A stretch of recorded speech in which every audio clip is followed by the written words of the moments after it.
Handicapper Steve here, handicapping the racing from Mountaineer Park here on Wednesday. It is the 28th of September 2022. I'm going to look at the 7th race for Mountaineer, but before I get on to that, remember to please follow me on Twitter at Horse Racing Kit 5 for more selections for race courses around the world. The 7th race, it is a starter allowance race per $16,000. Race for 3-year-olds and upwards, never start for a claim price of $5,000 or less in 2021 or 2022. We have a field of 8 horses going to post the distance of ground of 2,000 meters, if you want to go by that, or the distance of ground of 1 mile and 1/4 on the Mountaineer main track. 2,000 meters, a mile 1/4. This is their first leg of their marathon series at Mountaineer. The second leg, I believe, is a mile and a half in about 3 weeks' time, and I think it goes in 3-week intervals from a mile and a half to a mile and a quarter, mile and a half, mile 5 furlongs, and I think they might even do a mile 6 furlongs. Then they go to straight. I think the final is 2 miles, but years ago it used to like start at like a mile and a half and end at like 2 miles and a quarter, but they cut it back just a tiny bit. But I do remember them running like a 2 mile and a quarter race there in the last 10 years or so. And 2 miles and an eighth also, which is very weird.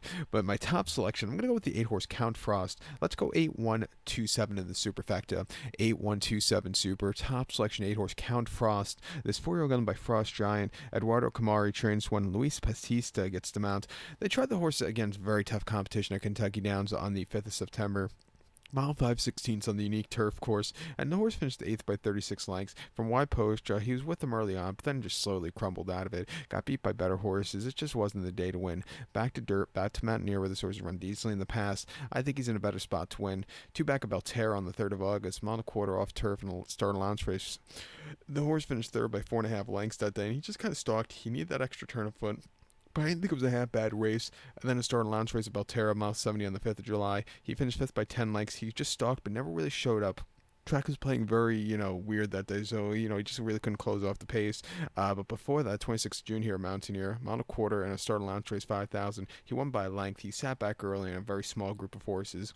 There was only 3 horses in the race, but when he got the lead, he quickened up nicely, and he held on to a victory. A very good race for him there. And then a Belterra, mile 16th, and a start allowance race for 8. He finished 2nd by 7.5 lengths, and he just couldn't catch the winner, but he ran decently. I like him back to the longer trip. I like him with a class relief from his last run. I'm going to use him at 8-1.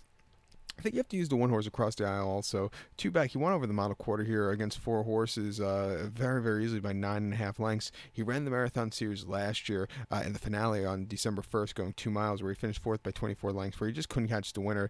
But he did win over a mile and a quarter here last September very, very nicely. So he's proven he can win over this course and distance, over a distance they don't usually run very often. He's won his last 2 races over the course, over this distance, which I like. 6-1, I'll definitely use him on the ticket. But to recount my selection for the 7 from Mountaineer, let's take the 8-horse Count Frost. Give kudos to the 1 horse across the aisle. 8-1-2-7 super. 8-1 in your multi-race. So good luck to all. Please follow me on Twitter at Horse Racing Kid 5. Good luck, everybody.